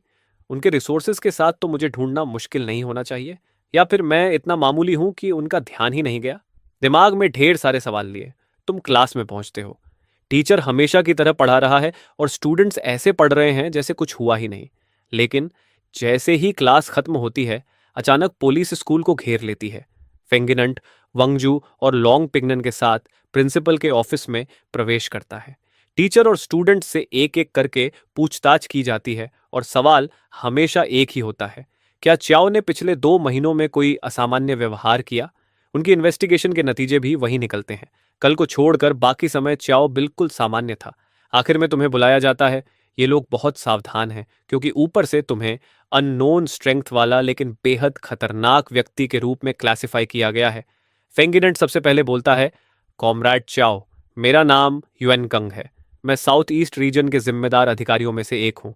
तुम हल्की मुस्कान के साथ कहते हो, नमस्ते, मैं आपकी क्या मदद कर सकता हूँ? युएन कांग कहता है, सबसे पहले अकेले ही उस संकट को खत्म करने के लिए आपका धन्यवाद, और अगर आपकी कोई भी मांग हो तो बेझिझक बताइए। तुम सिर हिलाते हो, रिवॉर्ड की बात अभी रहने दीजिए, पहले यह बताइए कि हाई अथॉरिटीज मुझसे क्या चाहते हैं। युआन कांग तुम्हारी ओर देखता है। हम अभी उस दौर में हैं जिसे इमिनेंट रिसर्जेंस एरा कहा जा रहा है। हाई अथॉरिटीज चाहते हैं कि आप हमारे साथ जुड़ जाएं। थोड़ी बातचीत के बाद फैसला होता है कि तुम जांगजू एनॉमली इन्वेस्टिगेशन ब्यूरो के कंसल्टेंट बनोगे और साथ ही स्पेशल एग्जेम्पशन के साथ साउथ ईस्ट मिलिट्री एकेडमी में एडमिशन पाओगे। औपचारिकताएं पूरी होने के बाद युएन कंग तुम्हें स्कूल से बाहर ले जाता है। उसी समय क्लास में टीचर आती है और कहती है, स्टूडेंट्स, मेरे पास एक अच्छी खबर है। हमारी क्लास के च्याओ को स्पेशल एग्जेम्पशन के साथ साउथ ईस्ट मिलिट्री एकेडमी में एडमिशन मिल गया है। यह सुनते ही क्लास में हलचल मच जाती है। मुझे विश्वास नहीं हो रहा। च्याओ तो हमेशा इतना साधारण लगता था, असल में वह इतना ताकतवर है। उस एकेडमी में तो सिफारिश से भी एडमिशन नहीं मिलता और उसे स्पेशल एग्जामिशन मिल गया। अब समझ आया कि क्लास मॉनिटर ने उससे ब्रेकअप क्यों किया। वह तो बिल्कुल शांत रहा। सोच रहा हूँ ल्यू अब कैसा महसूस कर रही होगी। उसे ज़रूर पछतावा हो रहा होगा। ल्यूरियंट मन ही मन कहती है, तो तुम ऐसे इंसान हो? अगर पेलॉन ब्रिज पर वह सच में तुम थे तो इतने सालों तक तुमने मुझसे यह क्यों छिपाया? क्या तुम्हें लगा मैं इसके लायक नहीं थी? मैं तुमसे नफरत करती हूँ। उसी समय तुम जैंगजू अनॉमली इन्वेस्टिगेशन ब्यूरो पहुंचते हो। वहां तुम एनर्जी आर्ट्स रिसर्च लेबोरेटरी भी देखते हो और तुम्हें कल्टीवेशन लेवल्स का एक मैनुअल भी दिया जाता है। की, रिफाइनमेंट और वॉइड रेल्म जैसे लेवल्स इस मैनुअल में बहुत विस्तार से बताए गए थे, लेकिन एक सेक्शन सेंट रेल्म अभी भी अननोन के रूप में चिन्हित था। तुम भौहें सिकोड़ लेते हो। हर 3 स्टार्स पर एक छोटा सा ब्रेक थ्रू होता है और हर बड़ा रेल में एक बड़ा चरण होता है। इतनी डिटेल में लिखा है, ये नकली नहीं हो सकता। अब जब मेरे पास सिस्टम है, क्या मैं स्पिरिचुअल ऑरा की पूरी रिसर्जेंस होने से पहले ही सेंट बन सकता हूं? ये सोचकर ही तुम्हें बड़ा कूल महसूस होता है। तभी लॉन्ग पिगनन तुम्हारे पास आता है। आज बस तुम्हें इन्वेस्टिगेशन ब्यूरो से फेमिलियर करवाना था। खुशी है कि अब हम कॉलीग्स बन गए हैं। थोड़ी औपचारिक बातें करने के बाद लॉन्ग पिगन तुम्हें घर तक छोड़ देता है। घर पहुंचते ही तुम्हारे फोन पर एक एसएमएस आता है। तुम्हारे अकाउंट में 10 लाख ट्रांसफर हो चुके हैं। ये हायर अथॉरिटीज की तरफ से है। तुम्हारी आंखें चमक उठती हैं। आखिर इतने सालों बाद मैं करीब वाली अपनी टैक्स से छुटकारा पा गया। सेलिब्रेशन में अच्छा खाना खाने के बाद तुम फिर से कल्टीवेटर मैनुअल निकालते हो। मैं अभी क्यू रिफाइनमेंट के तीसरे स्टार पर हूं। यहां लिखा है कि चौथे स्टार पर जाने के लिए एक बैरियर पार करना होगा। ये सोचकर तुम पालथी मारकर बैठ जाते हो, आंखें बंद करते हो और कल्टीवेशन स्टेट में जाने की कोशिश करते हो। धीरे धीरे आसपास का माहौल जैसे बदलने लगता है। आसपास की स्पिरिचुअल ऑरा तुम्हारी पुकार महसूस करती हुई तुम्हारी ओर आने लगती है। लेकिन 20 मिनट बाद तुम भौहें चढ़ा लेते हो। आसपास स्पिरिचुअल ऑरा की कंसंट्रेशन बहुत कम है। सिर्फ मेडिटेशन से की रिफाइनमेंट के चौथे स्टार तक पहुंचना, ये तो नामुमकिन जैसा है। अगर मुझे जल्दी प्रोग्रेस करनी है तो ऐसी जगह ढूंढनी होगी जहां स्पिरिचुअल ऑरा ज्यादा हो। तभी तुम्हारे दिमाग में एक और तरीका आता है। तुम अपने पहले से मिले 100 पॉइंट्स को एक्सचेंज करके 10 एट्रीब्यूट पॉइंट्स लेते हो। स्ट्रेंथ +2, कॉन्स्टिट्यूशन +1, एजिलिटी +3, कैरिज्मा +3 और 1 पॉइंट रिजर्व में रख देते हो। तभी सिस्टम की नोटिफिकेशन आती है, दूसरे ने सफलतापूर्वक क्यूआई कंडेंसेशन स्टेज की तीसरी स्टार पार कर ली है और अब चौथे स्टार पर पहुंच गया है। तुम खुशी से उछल पड़ते हो। ये सच में काम करता है। तुम तुरंत अपनी नई एबिलिटीज को महसूस करने लगते हो। न सिर्फ तुम्हारा शरीर पहले से कहीं ज्यादा मजबूत हो गया है, बल्कि तुम्हारे डांटियन में स्पिरिचुअल ची एक वॉर्टेक्स बनकर घूमने लगी है। मैनुअल के अनुसार ची कंडेंसेशन स्टेज के लेवल 4 से 6 को कंडेंसेशन फेज कहा जाता है। इस फेज में कल्टीवेटर स्पिरिचुअल ची को अपने डेंटियन में कंप्रेस करके एक वॉर्टेक्स बना सकता है। यह बिल्कुल वही है। मैनुअल सच में रिलायबल है। इन्वेस्टिगेशन ब्यूरो सच में कमाल का है। फिर तुम अपना स्टैट पैनल खोलते हो। स्टेज की कंडेंसेशन 4th स्टार। सभी stats 10 points. Skills infernal green, shadow assault, Marsh field, heavenly thunder law. Overall evaluation सभी क्षेत्रों में कमजोर। मुर्गी को बांधने जितनी भी ताकत नहीं। Conclusion blue AI. तुम झल्लाकर बोलते हो, बेवकूफ सिस्टम। ब्लू एआई, मेरी आंखों के सामने मैं अब बहुत ताकतवर हूं। उसी समय ल्यू रूयन और ल्यू कियर मिलती हैं। कजन, सुना है तुम्हें कल यूनिवर्सिटी में डायरेक्ट एडमिशन मिल गया। बधाई। ल्यू रूयन तुरंत पूछती है, कल लाइव बंद होने के बाद आखिर हुआ क्या था? मैं तुमसे कांटेक्ट नहीं कर पा रही थी, मैं बहुत वरीड थी। ल्यूकेट तुरंत आसपास सस्पिशियस नजरों से देखती है और धीरे से ल्यू रूयन के कान में कहती है, असल में जो हुआ वह लाइव में दिखे से कहीं ज्यादा जटिल था। यह दुनिया शायद उतनी सिंपल नहीं है जितनी दिखती है। लियो रोयान कुछ पल के लिए चुप रह जाती है, फिर पूछती है, कसिन, कल व्हाइट ड्रैगन ब्रिज में जो व्यक्ति अंदर गया था उसका क्या हुआ? लियो कीर का चेहरा अचानक गंभीर हो जाता है। उसके बारे में सवाल मत पूछो। बस इतना जान लो कि वह शायद तुम्हारी उम्र का ही है, लेकिन हम और वह बिल्कुल अलग दुनिया के लोग हैं। यह टॉप सीक्रेट है। लियो कीर से अलग होने के बाद लियो रोयान उदास होकर घर लौटती है। क्या वह सच में इतना असाधारण है? अचानक उसे पछतावा होने लगता है, जैसे किसी अदृश्य ताकत से प्रेरित होकर वह तुम्हें मैसेज भेज देती है, तुम वहां हो। तुम मैसेज देखते हो और हंसते हो, अकेला कोई क्लाउन ही इसका जवाब देगा। तभी लॉन्ग बिगन तुम्हें कांटेक्ट करता है, चियाओ जल्दी इन्वेस्टिगेशन ब्यूरो आओ, मेट्रो केस में नया डेवलपमेंट हुआ है। तुम भौहें सिकोड़ते हो। तो मेट्रो केस सच में इतना सिंपल नहीं था जैसा मैंने सोचा था। ब्यूरो पहले से इसकी जांच कर रहा है। तुम तुरंत ब्यूरो पहुंचते हो। वांगजू और लॉन्ग पिगन तुम्हें एक heavily guarded special hospital room के सामने ले जाते हैं। अंदर 3 लोग पड़े हैं और दर्द से उनका चेहरा विकृत हो रहा है। वांगजू कहता है, ये वही पैसेंजर्स हैं जो मेट्रो में अचानक प्रकट हुए थे। उनके शरीर में हो रहे बदलाव साफ दिखाई दे रहे हैं। उनके शरीर से एक अजीब सी ऑरा निकल रही है। ये मुझे बहुत असहज कर रही है। लेकिन तुम लॉन्ग पिगनन से भी ज्यादा ताकतवर हो, इसलिए तुम्हें यह और साफ महसूस होता है। तुम्हारी नजर में उन लोगों के चारों ओर काले धुएं जैसी लहरें लिपटी हुई हैं। यह दृश्य तुम्हें टूजन के गोस्ट कैट डीमन और वॉइड ट्रेन की घटना की याद दिलाता है। यह ब्लैक मिस्ट एनवायरनमेंट और जीवित प्राणियों दोनों को प्रभावित कर सकती है, तो इंसानों को भी कर सकती है। यह सोचकर तुम वांगजू से कहते हो, दरवाजा खोलो, मुझे अंदर जाकर देखना होगा। वांगजू झिझकता है। यह थोड़ा खतरनाक हो सकता है। तुम शांत स्वर में कहते हो, कोई समस्या नहीं। कंसल्टेंट होने के नाते कुछ प्रैक्टिकल करना भी जरूरी है। अगर मैं भी इसे संभाल नहीं सका तो क्या आपको लगता है कोई और कर पाएगा? वांगजू कुछ पल सोचता है और फिर सिर हिलाकर मान जाता है। कमरे में प्रवेश करने के बाद तुम उस व्यक्ति के पास जाते हो जिसके आसपास ब्लैक ऑरा सबसे ज्यादा है। तुम झुककर उस काली ऑरा को छूने ही वाले होते हो कि अचानक सिस्टम अलर्ट देता है। Warning, contamination detected. तुरंत पीछे हटो, अभी भी बचने का मौका है। तुम भौं उठाते हो। लगता है इस ब्लैक मिस्ट से सावधान रहना पड़ेगा। तुरंत तुम्हारा शरीर स्पिरिचुअल एनर्जी की एक परत से ढक जाता है। जैसे ही स्पिरिचुअल एनर्जी एक्टिवेट होती है, तुम्हारी सेंसेस और भी तेज और साफ हो जाती है। संक्रमित लोगों की ऑरा लगातार तेज होती जा रही थी। अगर तुमने जल्दी कुछ नहीं किया तो नतीजे बहुत भयानक हो सकते थे। तुम तुरंत अपनी स्पिरिचुअल एनर्जी उनके शरीर में भेजने की कोशिश करते हो, लेकिन उम्मीद के उलट तुम्हें बेहद जबरदस्त प्रतिरोध महसूस होता है। अचानक एक जोरदार धमाके के साथ उलटी ऊर्जा की लहर बाहर की तरफ फट पड़ती है। उसी क्षण लॉन्ग बिगन पूरी तरह स्तब्ध रह जाता है। यह इतनी भयानक शक्ति। वह सोचता है कि जियाओन से लड़ते समय चियाओ इतना ताकतवर नहीं लगा था। क्या उस समय उसने अपनी असली ताकत छिपाई थी? उसके मन में आता है कि बाकी सारे तथाकथित जीनियसेस चियाओ के सामने बस मजाक हैं। तभी सिस्टम फिर से आवाज देता है, आपकी शक्ति भयावह है। आप एक नेक्रोमैंटिक एंटिटी का सामना करने में सफल हुए, जबकि आप अभी बिगिनर हैं।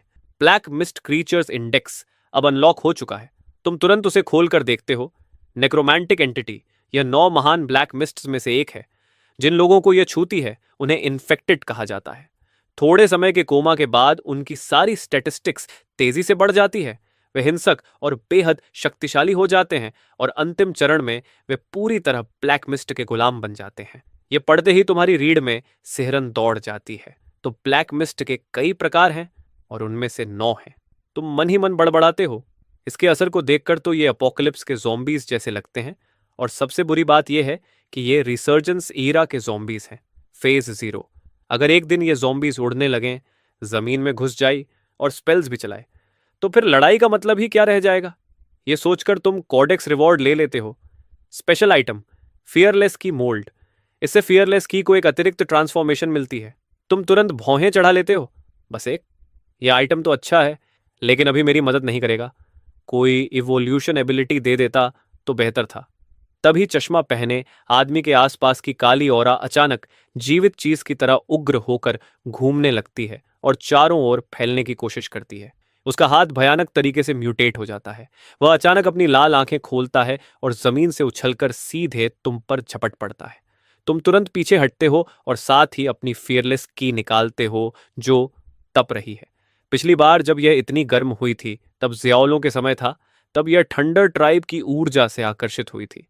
क्या इस बार भी कोई ऐसी ऊर्जा है जिसे यह चाहती है?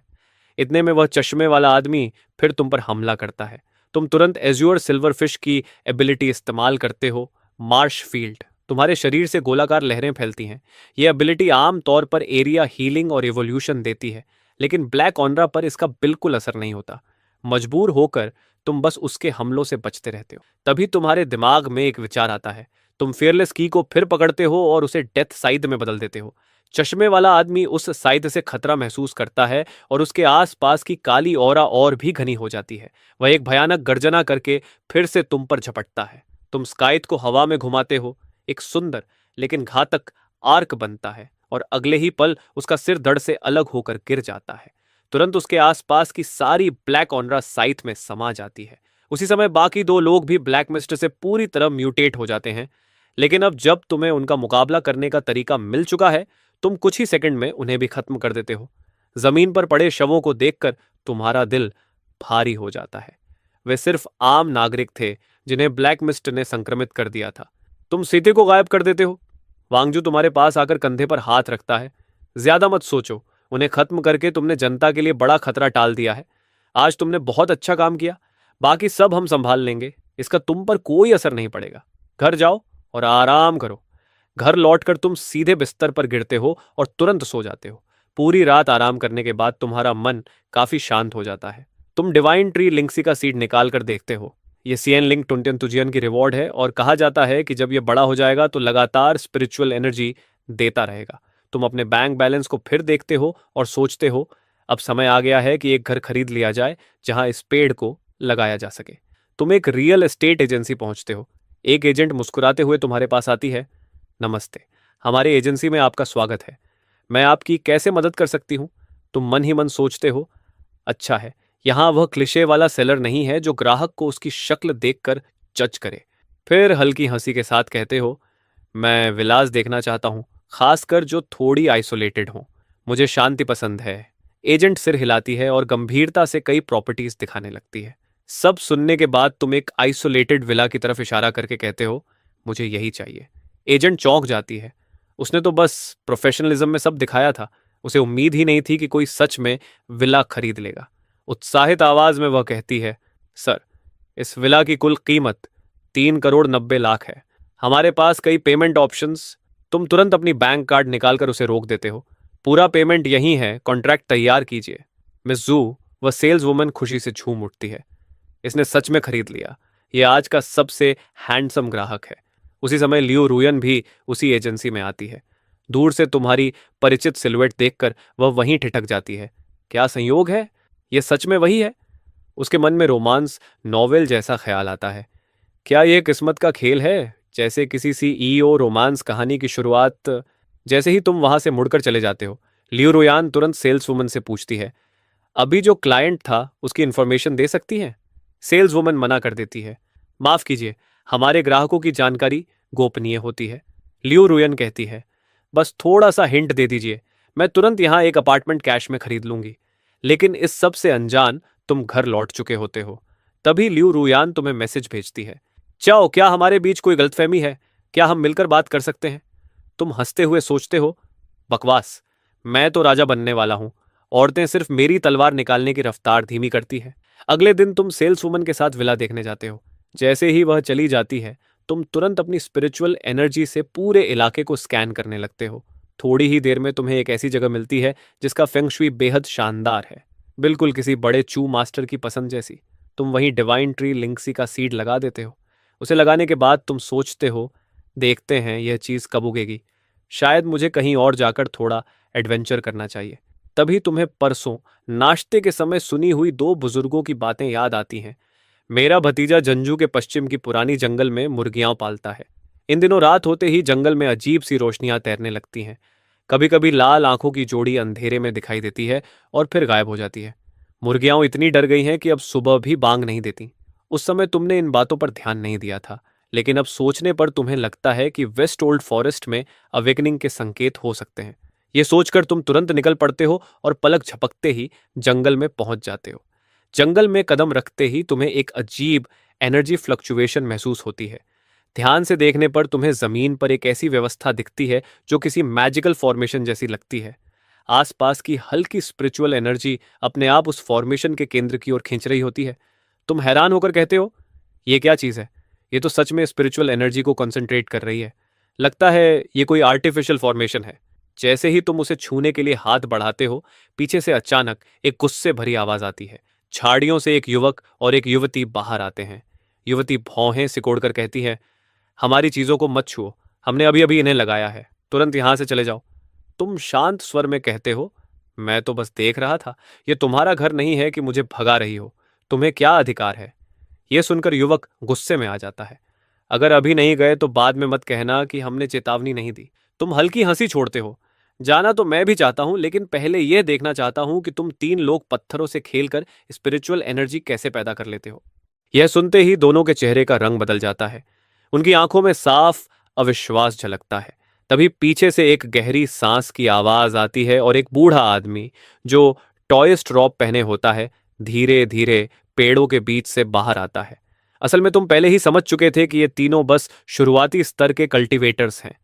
बूढ़े टाओइस्ट को देखते ही दोनों युवा आदर से पीछे हट जाते हैं। लेकिन आश्चर्य की बात यह होती है कि वह बूढ़ा टॉयस्ट हाथ जोड़कर तुम्हें गहरा प्रणाम करता है। यह देखकर दोनों शिष्य दंग रह जाते हैं। उनका मास्टर जी कल्चरेशन में निपुण है और अकेले ही उन्हें हरा सकता है। फिर वह इस लड़के के सामने इतना सम्मान क्यों दिखा रहा है? बूढ़ा टॉयस्ट मन ही मन सोचता है, मैं इस व्यक्ति की गहराई समझ नहीं पा रहा। बेहतर है विनम्र ही रहूं। तुम भी हाथ जोड़कर उसे प्रणाम करते हो और पूछते हो, अब क्या आप मुझे बता सकते हैं कि यह चीज क्या है? तुम्हारी बात खत्म भी नहीं होती कि युवती बीच में बोल पड़ती है, हम तुम्हें क्यों बताएं। बूढ़ा टाओइस्ट तुरंत उसे डांट देता है, चियाओ ये बदतमीजी मत करो। चियाओ ये गुस्से में पीछे हटती है और अपने साथी से धीरे से कहती है, भले ही वह भी पाइनियर हो, हमें इतना झुकने की जरूरत नहीं है। हम 3 हैं और वह अकेला। युवक भी सिर हिलाता है, सही कहा। पता नहीं मास्टर क्या सोच रहे हैं। बूढ़ा टाओइस्ट तुम्हारी ओर देखकर कहता है, मेरी शिष्या ने बदतमीजी की, कृपया बुरा मत मानिए। लेकिन क्या मैं आपसे एक सवाल पूछ सकता हूं? आपका वर्तमान कल्टीवेशन लेवल क्या है? तुम भौहें सिकोड़ते हो, तुरंत अपनी लाइटनिंग वाली लंबी तलवार निकालते हो और बस हाथ का हल्का सा वार करते हो। अगले ही पल जमीन पर एक गहरी दरार बन जाती है। यह शक्ति देखकर वहां मौजूद सभी लोग सांस रोक लेते हैं। बूढ़ा टॉयस्ट भी स्तब्ध रह जाता है। इस व्यक्ति की शक्ति सच में डरावनी है। तुम शांत आवाज में कहते हो, अब शायद आप बता सकते हैं कि यह चीज क्या है। बूढ़ा टॉयस्ट खुद को संभाल कर जवाब देता है, यह जायंट स्प्रिट फॉर्मेशन है। इसका तरीका मेरे परिवार में पीढ़ियों से चले आ रहे एक टॉयस्ट बुक से आया है। मैंने उस किताब के अनुसार साधना की, लेकिन कभी सफल नहीं हुआ, इसलिए मैंने लगभग हार मान ली थी। लेकिन 1 महीने पहले मंदिर के अंदर का एक सूखा पेड़ अचानक जीवित होने लगा। मैंने उसे छुआ और उसी समय टना ब्रीदिंग टेक्निक का अभ्यास किया। तभी पहली बार स्पिरिचुअल एनर्जी मेरे शरीर में प्रवेश कर गई और मैं कल्टीवेटर बन गया।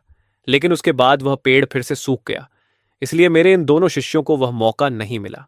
तभी तुम उसे रोककर पूछते हो, 1 मिनट, अगर ऐसा है तो आपके दोनों शिष्य अभी भी शुरुआती स्तर पर ही क्यों हैं? बूढ़ा टायोस्ट मुस्कुराकर कहता है, लगभग आधे महीने पहले मेट्रो केस की जांच के दौरान यहां कुछ खास पाया गया था। एक एनर्जी डिटेक्शन इंस्ट्रूमेंट यहां लाया गया और मंदिर तेज रोशनी से चमक उठा। उसके बाद मंदिर को तुरंत सील कर दिया गया। मैंने इन्वेस्टिगेशन ब्यूरो को सब सच बता दिया और उन्होंने 2 कीमती पिल्स के बदले मेरी टोइस्ट बुक की कॉपी ले ली। उन्हीं 2 पिल्स की वजह से मेरे दोनों शिष्य, जिनकी प्रतिभा साधारण है, कल्टीवेशन के रास्ते पर आ सके। ये सुनकर तुम सच में हैरान हो जाते हो। ऊपरी अधिकारियों के पास सच में संसाधनों की कमी नहीं है। ऐसी पिल जो आम इंसान को स्पिरिचुअल एनर्जी महसूस करने दे, ये तो अनमोल खजाना है। तुम बूढ़े टॉयस्ट को सम्मान से हाथ जोड़कर कहते हो, मेरी कोई बुरी मंशा नहीं है, मैं बस इस जायंट स्पिरिट फॉर्मेशन को ध्यान से देखना चाहता हूं। बूढ़ा टॉयस्ट सिर हिलाकर कहता है, जरूर, लेकिन कृपया इसे ज्यादा डिस्टर्ब मत कीजिए। तुम सावधानी से एक पत्थर को छूते हो। तुरंत सिस्टम की आवाज आती है, rare material discovered, spirit stone formation discovered, giant spirit formation. फिर तुम फॉर्मेशन के बीच में जाते हो और उस पत्थर को छूते हो जो बाकी से अलग दिख रहा था। सिस्टम फिर बताता है, precious material discovered, stellar stone. यह सुनकर तुम्हारी आंखें चमक उठती हैं। एक ही बार में तुम्हारे कोडेक्स में 3 नई एंट्रीज जुड़ गई हैं और उनमें से एक प्रेशियस आइटम भी है। यह सोचकर तुम तुरंत कोडेक्स खोलकर देखने लगते हो। स्पिरिट स्टोन, ये एक आवश्यक माध्यम है जिसका उपयोग कल्टीवेटर्स स्पिरिचुअल एनर्जी को रिफाइन करने और अपने कल्टीवेशन लेवल को बढ़ाने के लिए करते हैं। स्टेलर स्टोन, ये एक उल्का पिंड से बनी हुई पत्थर है जिसमें तारों की शक्ति समाई होती है। ये न केवल कल्टीवेशन की एफिशिएंसी को बहुत बढ़ा देती है, बल्कि हाई लेवल मैजिकल आर्टिफैक्ट्स और स्पिरिचुअल ट्रेजर्स बनाने के लिए भी एक महत्वपूर्ण मटेरियल है।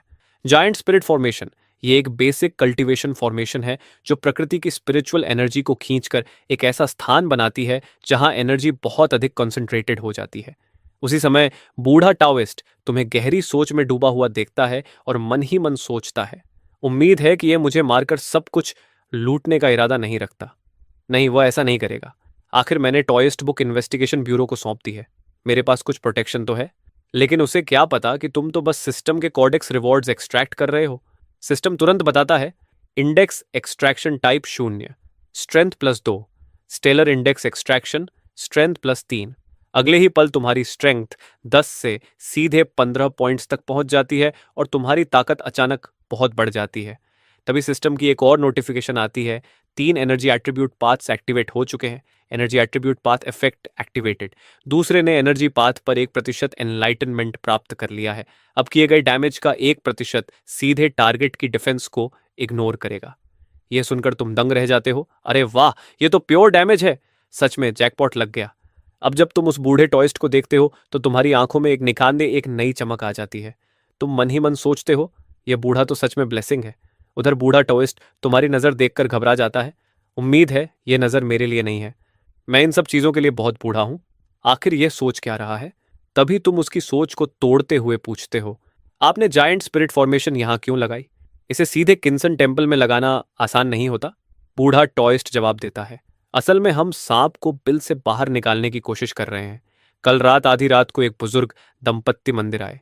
बूढ़ी औरत ने बताया कि उसका भतीजा गायब हो गया है और जिन मुर्गियों को वह पालता था वे सभी सातों छिद्रों से खून बहते हुए मर गईं। वे उसे ढूंढने जंगल के अंदर गए थे, लेकिन थोड़ी ही दूर जाने पर उन्हें अजीब आवाजें सुनाई दी, कभी हंसी, कभी रोने की आवाज। डरकर वे तुरंत मंदिर भागे और मुझसे मदद मांगी। इसलिए हमने यहाँ जायंट स्पिरिट फॉर्मेशन लगाई है ताकि उस चीज को बाहर निकाल सकें। यह सुनते ही तुम्हें तुरंत वही अफवाहें याद आ जाती हैं जो तुमने सुनी थी। लगता है सच में यहां कुछ हुआ है। बूढ़ा टायोस्ट आगे कहता है, आज सुबह मैंने यह मामला इन्वेस्टिगेशन ब्यूरो को भी बता दिया है। जल्दी ही स्पिरिचुअल ओनरा एसोसिएशन के लोग हमारी मदद के लिए पहुंचने वाले हैं।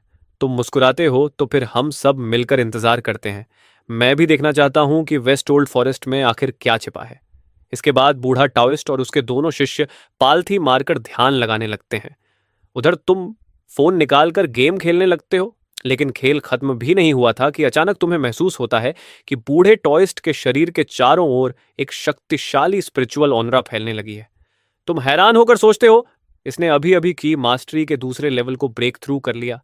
यह बूढ़ा कोई साधारण व्यक्ति नहीं है। ब्रेक थ्रू के बाद वह उठता है और तुम्हें प्रणाम करता है। सर, आपके मार्गदर्शन से मुझे बहुत ज्ञान मिला। आपकी वजह से ही मैं ची मास्टरी के दूसरे स्तर तक पहुंच पाया। तुम हाथ हिलाकर कहते हो, मास्टर, इतना विनम्र मत बनिए। यह आपके कठिन अभ्यास का फल है, इसमें मेरा कोई योगदान नहीं। तभी दूर से 3 आकृतियां दिखाई देती हैं। उनमें से एक आगे बढ़कर कहता है, मेरा नाम च्याओ है। मैं स्पिरिचुअल ओरा एसोसिएशन की टीम का लीडर हूं और इस मिशन के लिए भेजा गया हूं। मास्टर, चलिए अब चलते हैं। रात का इंतजार करना ठीक नहीं होगा। च्याओ ने जल्दी ही आकलन कर लिया कि इस समूह में सिर्फ बूढ़े टॉयस्ट का लेवल थोड़ा ठीक है। बाकी लोग भले ही ची मास्टरी के पहले स्तर पर हों, लेकिन उसे लगता है कि असली लड़ाई में वह उन सबको आसानी से हरा सकता है। फिर भी क्योंकि ऊपर से कोऑपरेशन का आदेश था, वह ज्यादा घमंडी बनने की हिम्मत नहीं करता। जहां तक तुम्हारी बात है, च्याओ हान ने तुम्हारी तरफ देखा तक नहीं। उसकी नजर में तुम जैसे 18 साल के लड़के को वह 100 लोगों में भी हरा सकता है। जैसे जैसे समूह जंगल के अंदर बढ़ता है, आसपास का माहौल और अंधेरा होता जाता है। च्याओ हान भौहें सिकोड़कर कहता है, यहाँ का माहौल अजीब है। सब लोग सावधान रहो। तुम अपना फोन उठाकर देखते हो, जैसा उम्मीद था यहाँ नेटवर्क नहीं है। अचानक एक तेज हवा चलती है जिसमें घना काला कोहरा घुला हुआ है। तुम्हारे कानों में भनभनाहट होने लगती है। तभी सिस्टम अलर्ट देता है, वार्निंग, सामने अत्यधिक घनी ब्लैक मिस्ट है। Extreme danger zone. किसी भी हालत में आगे मत बढ़ो। Survival rate 0। तुम कुछ पल के लिए हैरान रह जाते हो। ऐसा डेथ वार्निंग पहले भी मेट्रो स्टेशन में आया था और आखिर में वह तो बस मच्छर निकले। तुम सोचते हो, देखते हैं इस बार ब्लैक मिस्ट किस प्रकार की है, 9 बड़ी श्रेणियों में से कौन सी। तभी अचानक उस धुंध के अंदर से एक तीखी चीख सुनाई देती है। च्याओ हन घबराकर आगे इशारा करता है। वह क्या चीज है? धुंध के भीतर से कई धुंधली काली परछाइयां तेजी से उनकी ओर बढ़ती हैं। सब तुरंत कॉम्बैट पोजीशन में आ जाते हैं। कुछ ही सेकंड में वे परछाइयां उनके ऊपर आ पहुंचती हैं। च्याओ हान चिल्लाता है, ये तो चमगादड़ हैं। इतना कहते ही उसके शरीर से पीली रोशनी फूटती है और वह बिजली की तरह तेज मुक्का मारता है। सबसे आगे वाली राक्षसी चमगादड़ उसी पल मर जाती है। तुम चुपचाप हस्तक्षेप करने का विचार छोड़ देते हो और मन ही मन सोचते हो, इस च्याओ हान की टेक्निक काफी दिलचस्प है। उसी समय बूढ़ा टाओइस्ट भी हरकत में आ जाता है। उसकी लकड़ी की तलवार हवा में घूमती है और च्याओ हान के हमले के साथ तालमेल बनाकर कुछ ही पलों में बाकी चमगादड़ों को भी खत्म कर देती है। च्याओ हान आश्चर्य से बूढ़े टाओइस्ट को देखता है। इस बूढ़े की ताकत सच में खतरनाक है। शायद यह ची ट्रेनिंग रेल्म के दूसरे स्तर तक पहुंच चुका है। इसी बीच तुम मौका देखकर एक मरी हुई चमगादड़ को छूते हो। सिस्टम तुरंत बताता है, identification, Twilight creature. Twilight creature यह लॉस्ट सोल्स एंटिटी से पैदा हुई एक दुष्ट रचना है। इसके पास बेहद तेज जबड़े और घातक जहर होता है। यह आमतौर पर झुंड में रहती है, लेकिन तेज रोशनी से बहुत डरती है। यह जानकारी पढ़कर तुम भौहें सिकोड़ लेते हो। जैसा मैंने सोचा था, यह भी लॉस्ट सोल्स एंटिटी का ही काम है। लेकिन तुम्हें सोचने का ज्यादा समय नहीं मिलता, क्योंकि तभी च्याओ हान घबराकर चिल्लाता है, हे भगवान, ये इतने ज्यादा कैसे हो सकते हैं? पता ही नहीं चला कब सामने का आसमान पूरी तरह चमगादड़ों की एक विशाल सेना से ढक गया था। हजारों हजार डेमोनिक चमगादड़ हवा में मंडरा रही थीं और माहौल दम घोंटने वाला हो गया था। बूढ़े टॉयस्ट का चेहरा पीला पड़ जाता है। भले ही वह चीक कंडेंसेशन के दूसरे स्तर तक पहुंच चुका था, लेकिन इतने सारे मॉन्स्टर्स के सामने वह बस मौत की तरफ दौड़ रहा था। घबराकर वह तुम्हारी तरफ मुड़ता है। सर, यह देखकर चाओहन पूरी तरह दंग रह जाता है। एक सेकंड लेवल एक्सपर्ट इतना विनम्र कैसे हो सकता है? क्या यह लड़का तीसरे स्तर तक पहुंच चुका है? यह कैसे संभव है? इसकी उम्र ही कितनी है? लेकिन उसी समय तुम हल्की मुस्कान के साथ कहते हो, इतनी बड़ी संख्या में ईविल क्रीचर्स और सब एक जगह इकट्ठा, तुम्हारी किस्मत सच में खराब है। अचानक तुम्हारे हाथ में बिजली से चमकती तलवार प्रकट होती है। अगले ही पल तुम्हारी सारी स्पिरिचुअल एनर्जी विस्फोट की तरह फूट पड़ती है। तुम्हारा रूप ऐसा लग रहा था जैसे कोई थंडर गॉड धरती पर उतर आया हो। तुम्हारी ऑरा इतनी दबावपूर्ण थी कि सामने की चमगादड़ों की सेना एक पल के लिए जम सी गई। चाओ हन यह देखकर पूरी तरह स्तब्ध रह जाता है। स्पिरिचुअल एनर्जी तो अभी अभी दुनिया में लौटी है, फिर इतनी भयानक शक्ति कैसे मौजूद हो सकती है? लेकिन तुम किसी की हैरानी पर ध्यान नहीं देते। तुम अचानक अपनी तलवार की धार पर खून की एक धार उगल देते हो, फिर तलवार उठाकर गरजते हो, मेरे खून की शपथ, मैं बिजली को बुलाता हूं ताकि मेरे सामने की सारी अंधकार को नष्ट कर दे। यह वही अल्टीमेट टेक्निक थी जो तुम्हें थंडर बीस्ट को मारने के बाद मिली थी, हेवनली थंडर पनिशमेंट। जैसे ही टेक्निक एक्टिवेट होती है, आसमान में काले बादल तेजी से इकट्ठा होने लगते हैं। एक भयानक गर्जना होती है और अनगिनत बिजली की धाराएं चांदी के ड्रैगन की तरह आकाश में नाचने लगती है। अगले ही पल आसमान चमक उठता है और कुछ ही सांसों के भीतर वह सारी चमगादड़ें बिजली की मार से राख बन जाती हैं। तुम्हारे पीछे खड़े बाकी लोग बिल्कुल पीले पड़ चुके थे। तुम अपनी तलवार वापस समेट लेते हो और सीधे खड़े होकर हल्का सा हंसते हो। ठीक है, खतरा टल गया। अफसोस कि मैं अभी एक और स्पेल नहीं चला सकता। हमें किसी और दिन वापस आना होगा। बाकी सब लोग बिना कुछ बोले तुम्हारे पीछे पीछे चल पड़ते हैं। टीम लीडर गहरी सांस लेकर कहता है, मेरी मौजूदा ताकत के साथ शायद मैं उस बूढ़ी औरत के भतीजे को अभी नहीं ढूंढ पाऊंगा। पहले मुझे अपनी ताकत बढ़ानी होगी, फिर वापस आकर खोजूंगा। ये जगह सच में अजीब है और मुझे एक बुरा एहसास भी हो रहा है। फिलहाल यहां से जाना ही सही फैसला है। जल्द ही पूरा समूह जंगल छोड़ देता है। तुम भी अपनी मोटरसाइकिल की तरफ बढ़ते हो ताकि घर लौट सको। लेकिन अचानक निंगजिंग तुम्हें आवाज देती है। तुम हैरान होकर उसकी तरफ देखते हो। उसका चेहरा पूरा लाल हो रखा था। इसे बुखार है क्या? निंगजिंग का चेहरा टमाटर जैसा लाल हो जाता है। वह झिझकते हुए कहती है, सर, इतनी रात हो गई है और जोंगजोंग में मेरा कोई दोस्त भी नहीं है। क्या मैं आज रात आपके घर रुक सकती हूँ? वह भले ही यह बात जोर से कहती है, लेकिन उसके दिमाग में दो आवाजें लड़ रही थीं। निंगजिंग, तुम क्या बकवास कर रही हो? दूसरी आवाज कहती है, चुप रहो। इतना अद्भुत इंसान रोज नहीं मिलता। यह मौका हाथ से निकल गया तो जिंदगी भर पछताओगी। आखिर दोनों आवाजें उसके दिमाग में पूरी तरह गड़बड़ा जाती हैं, लेकिन उसे बिल्कुल उम्मीद नहीं थी कि तुम सीधे सिर हिलाकर मना कर दोगे। निंगजिंग वहीं हैरान खड़ी रह जाती है।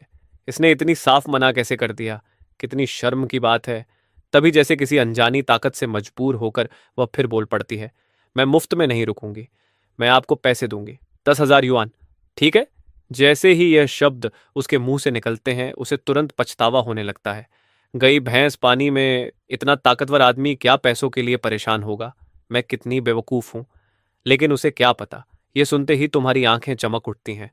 भले ही तुम्हें 1 मिलियन युएन की रिवॉर्ड मिली थी, लेकिन तुमने सब विला खरीदने में खर्च कर दिए थे। इस समय तुम अभी भी लगभग कंगाल ही थे। ये 10,000 युएन सच में सही समय पर आए थे। यह सोचकर तुम गंभीर चेहरा बनाकर कहते हो, हम मुझे तुम्हारे पैसों की जरूरत तो नहीं है, लेकिन मुझे डर है कि तुम्हारे जैसी अकेली लड़की को कहीं परेशानी ना हो जाए। चलो बैठो। निंगजिंग खुशी से उछल पड़ती है। सच में, ये तो कमाल है। धन्यवाद बॉस।